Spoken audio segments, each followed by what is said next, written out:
Aligarh UP के पूर्व CM Akhilesh Yadav लगभग 1.5 घंटे की देरी से अलीगढ़ के खैर में पहुंचे।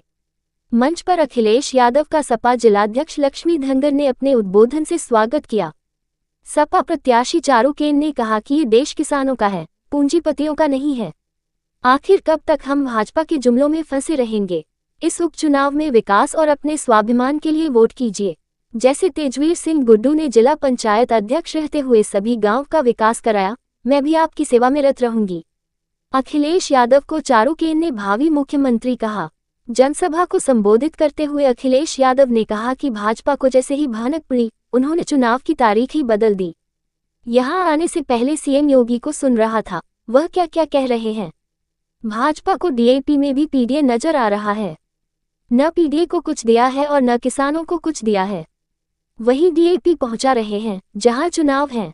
जो कहते थे किसान की आय 2 गुनी कर देंगे, वह किसान को डीएपी, बीज भी उपलब्ध नहीं करा पा रहे हैं। बिजली, खाने का सामान, पेट्रोल डीजल महंगा है। सोने की कीमत कहां पहुंचा दी है?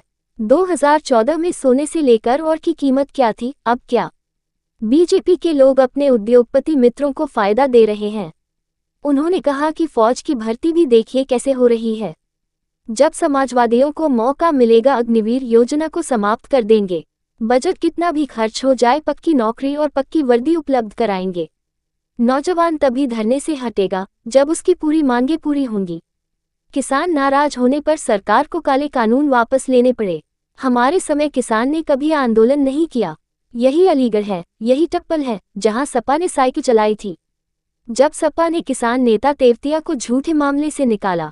ये हमारे मुख्यमंत्री पीडीए की जो परिभाषा दे रहे हैं वह डीएपी की परिभाषा नहीं जानते।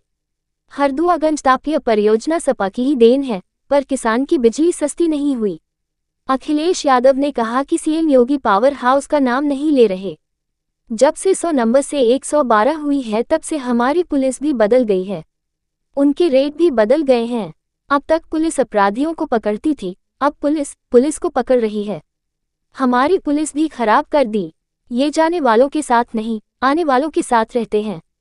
ये भाजपा की सरकार जा रही है। ये बटोगे तो कटोगे नारा दे रहे हैं। ये नारा इन्होंने अंग्रेजों से सीख कर आए हैं। अंग्रेज तो चले गए, उनके वचनवंशी अभी भी हैं। ये नकारात्मक लोग हैं। एनडीए के आगे एन लगा है जिसका मतलब नेगेटिव है, जबकि पीडीए में पी यानी पॉजिटिव लगा है। उन्होंने कहा कि इन्होंने लैपटॉप भी छोटा कर दिया जो चलता भी नहीं है। वस्त्रों से कोई योगी नहीं बनता, विचारों से योगी बनता है। साधु मौन रहते हैं, आज साधु ही ज्यादा बोल रहे हैं। ये झूठ के प्रचारक हैं। ये सरकार नहीं बुलडोजर चलाते हैं। सीखी है आदरणीय संजय लाडा जी। मैं बस ये कहूंगा कि आज जिस तरह आदरणीय राष्ट्रपति जी का हेलीकॉप्टर आना आपके उत्साह की बात है, लेकिन जिस तरह आज प्रशासन ने गवर्नमेंट पे बजट रोक दी, आज जिस तरह से जामन खां और चंडोर से लोगों को आने नहीं दिया गया, ये इनकी प्रशासन की शर्मिंदगी है, जिन्होंने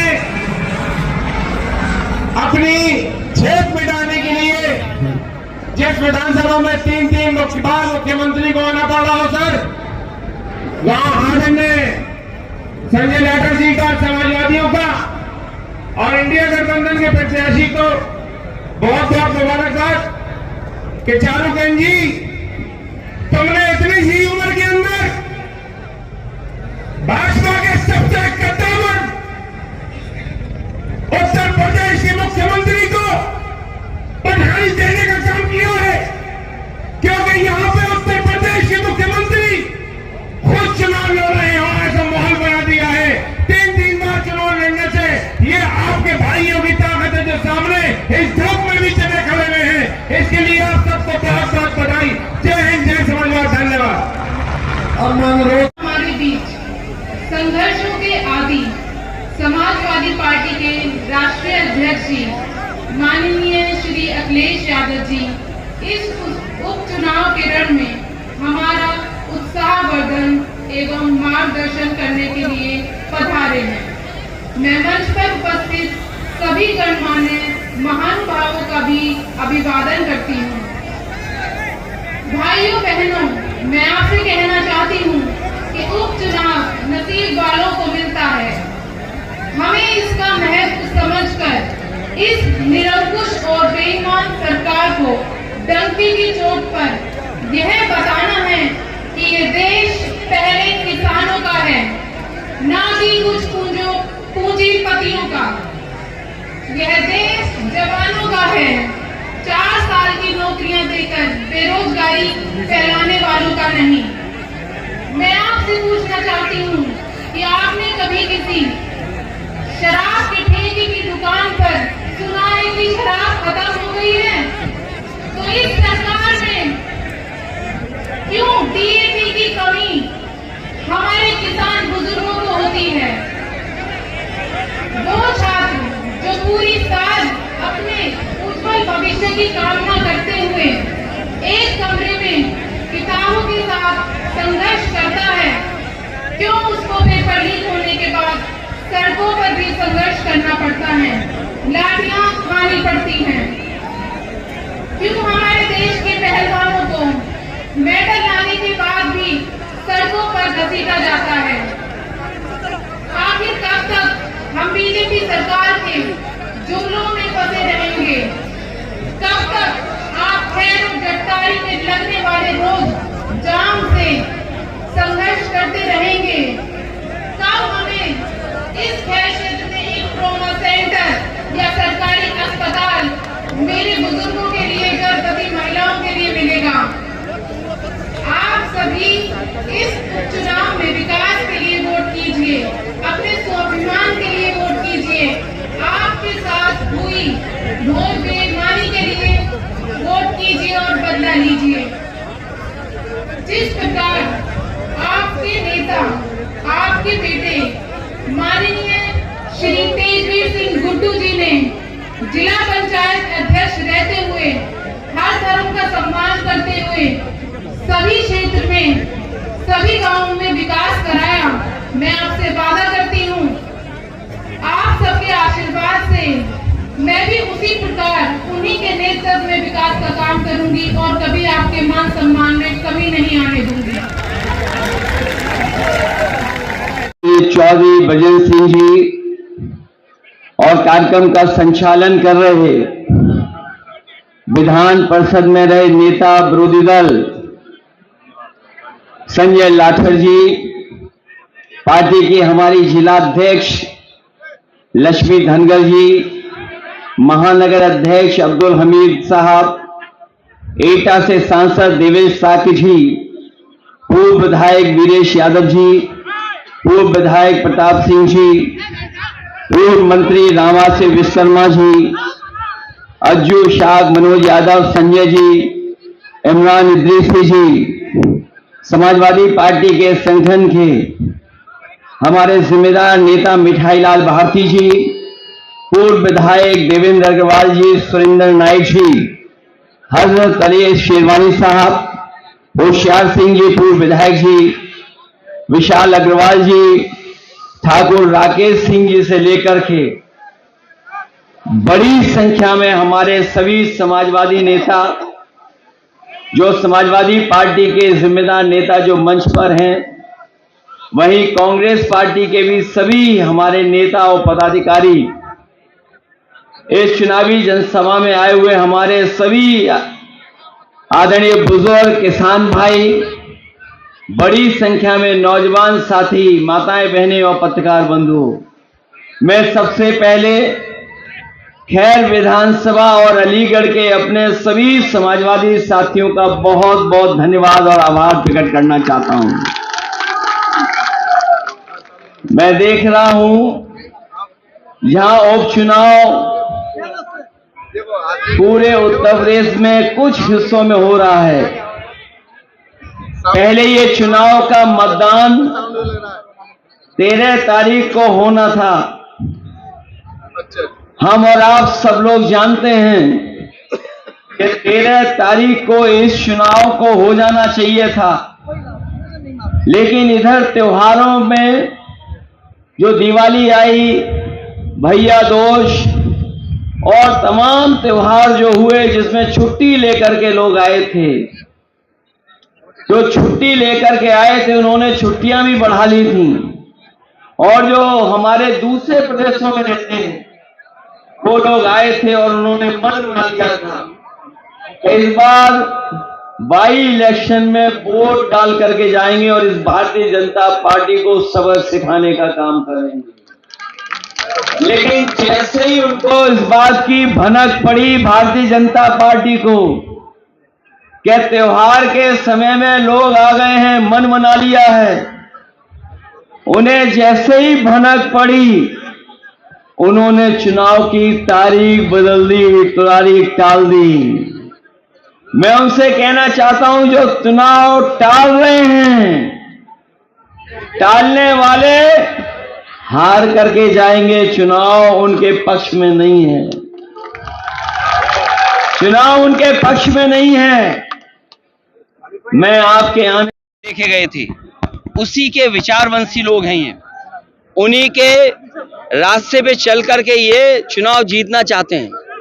ये स्वीकार समाज कभी नहीं करेगा, इसीलिए महाराष्ट्र के एक एक कर करके नेताओं ने इसका विरोध किया है। न केवल उन्होंने विरोध किया है बल्कि डिप्टी सीएम जो हैं, जो इस उम्मीद में बैठे हैं कि उन्हें भी थोड़ा बहुत कुछ कुर्सी का हिस्सा मिल जाएगा, वो भी इस नारे का विरोध कर रहे हैं। क्या ये सरकार उन्हें मनाएगी या सरकार में बैठे लोग भी उनके नेगेटिव नारे के खिलाफ हैं? अच्छा, नाम बदलने का सिलसिला अब भी जारी है। सराय खालेगा जो बस स्टैंड है उसका नाम स्वतंत्रता सेनानी के नाम पर रख दिया। मुझे याद है कि लखनऊ में इंटरनेशनल स्टेडियम जो बना था वो भगवान विष्णु के नाम पर था, एकाना स्टेडियम, उसका नाम अटल बिहारी वाजपेयी जी के नाम पर कर दिया। हमें कोई शिकायत नहीं है। कैंसर इंस्टीट्यूट जो नेताजी ने और समाजवादी सरकार में बना था उसमें पूर्व मुख्यमंत्री कल्याण सिंह जी के नाम पर कर दिया, कोई शिकायत नहीं है। लोक भवन जो समाजवादियों का बनाया हुआ था वहां भी पूर्व प्रधानमंत्री अटल बिहारी वाजपेयी जी के प्रतिमा लगा दी। इसी तरह जो कैंसर इंस्टीट्यूट बना था उसमें से जमीन काट करके उन्होंने अटल बिहारी वाजपेयी जी के नाम पर मेडिकल यूनिवर्सिटी बनाई, लेकिन अभी भी शुरू नहीं की। सवाल ये नहीं है, सवाल ये है कि दूसरे का काम अपना काम बताते हैं। इससे बड़ा धोखा और कौन दे सकता है? इसीलिए वस्त्र पहनने से कोई योगी नहीं बन सकता है, विचार से योगी होता है। जो काम सौहार्द का करते हैं, जो समाज के कल्याण के लिए काम करते हैं और जो दूसरे का दुख दर्द समझते हैं, वो योगी होता है।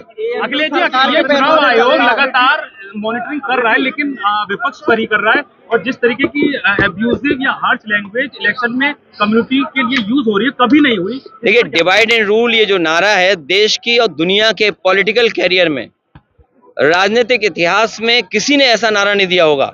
सबसे पहले तो इलेक्शन कमीशन को इनको बैन करना चाहिए कि जिन्होंने डिवाइड एंड रूल का जो अंग्रेजों का नारा था उसको नारा बीजेपी ने अपना नारा बनाया। हर प्रचार में सिर्फ आपके ऊपर अटैक हो रहा है, पूरी भारतीय जनता पार्टी सिर्फ अखिलेश यादव पर अटैक कर रही है, पर्सनल से लेके हर अटैक इस पर। देखिए, वो इसलिए कि घबराए हुए हैं, जनता उनके खिलाफ है। योगी जी कह रहे हैं एएमयू सरकार के पैसों से चलता है और ऐसा नहीं होने देंगे। देखिए, सरकार के पैसे से हम सब चलते हैं, कोई ऐसा नहीं जो सरकार के पैसे से नहीं चलता है। कम से कम उन्हें हाई कोर्ट, सुप्रीम कोर्ट के जो समय समय पे ऑब्जर्वेशन है, फैसले, उसको मुख्यमंत्री जी को जरूर पढ़ना चाहिए, क्योंकि हमारे मुख्यमंत्री जी हैं, उन्हें पीडीए कम दिखाई दे रहा है, डीएपी में भी पीडीए दिखाई दे रहा है। उन्हें लगता है पीडीए डीएपी ये वही पीडीए है, वो पीडीए है जो समाजवादियों का है। तो ऐसे मुख्यमंत्री जी के बारे में मैं क्या कहूंगा? अब जैसे अगर एमयूए पे सवाल उठ रहा है, तो उनको एक्ट पढ़ना चाहिए एमयू का और बनारस हिंदू यूनिवर्सिटी का, जो एक्ट बने अंग्रेजों के जमाने में, किस मंशा से, किस नियत से बने थे। कम से कम वो एक्ट उन्हें पढ़ना चाहिए, और सुप्रीम कोर्ट ने जो समय समय पे निर्देश दिए हैं वो भी पढ़ने चाहिए। अच्छा, अखिलेश यादव जी, एक सवाल मेरा ये है कि आपकी पॉपुलैरिटी से, वो चाहे यूपी में हो या महाराष्ट्र में, जो कम्युनिटीज आपके साथ जुड़ रही है, उसको लेकर बीजेपी के अलावा भी कुछ पार्टियां और उनके प्रमुख हैं जो आपको टारगेट कर रहे हैं। महाराष्ट्र में आपकी पोजीशन स्ट्रांग है, मुस्लिम क्षेत्रों में, उसको लेकर असदुद्दीन ओवैसी जिस तरीके की भाषा यूज कर रहे हैं। देखिए, ये चुनाव भारतीय जनता पार्टी के खिलाफ है, क्योंकि उन्होंने पिछले कुछ वर्षों से कोई काम नहीं किया। किसान को धोखा दिया, नौजवान को धोखा दिया। में कितनी सीटें जीत रहे हैं? प्रतिशत में कहें तो 100 में 100% समाजवादी और इंडिया गठबंधन जीत रहा है, और सीटों में कहें तो 9 में से 9 इंडिया गठबंधन और पीडीए जीतने जा रहा है। उन्हें इंटरनल रिपोर्ट होगी कि डॉक्टर चारू यहाँ से जीत करके जा रही हैं। देखिए, कांग्रेस के साथी भी साथ हैं, नहीं, कांग्रेस के साथी भी हैं, और जो जहां मदद कर रहा होगा वो मदद करेगा समाजवादियों को। देखिए, ऐसे तो कहोगे कांग्रेस बड़े नेता नहीं आए, और नहीं आए, ये नहीं आए, वो नहीं आए, नकारात्मक बनो। पीडीए मीन्स पॉजिटिव, एन मतलब निगेटिव, एनडीए निगेटिव है, और न्यूज के साथ ही आप लोगों तो हमारी मदद करनी चाहिए। गठबंधन में आपके साथ थे जयंत चौधरी, वो यहाँ आ रहे हैं, लेकिन कांग्रेस के कोई बड़े नेता यहाँ नहीं आ रहे। देखिए, जो कांग्रेस पार्टी ने हमारे पर चुनाव छोड़ा है, समाजवादियों पर, जो हमारा रणनीति का हिस्सा है और जो हमारी बैठक का हिस्सा यही बना कि ये पूरा चुनाव समाजवादी पार्टी देखेंगे, और कांग्रेस के जहां जहां संगठन के लोग हैं वो बूथ स्तर पर हमारी मदद करेंगे। अरे यही नहीं, एक पत्रकार साथी को नंगा कर दिया था इनकी सरकार में। ये कार्रवाई करनी चाहिए, और हमारे पत्रकार भाइयों को भी सुरक्षा और सम्मान मिलना चाहिए। भारतीय जनता पार्टी वाले पूछ रहे हैं। ये भारतीय जनता पार्टी हारने जा रही है।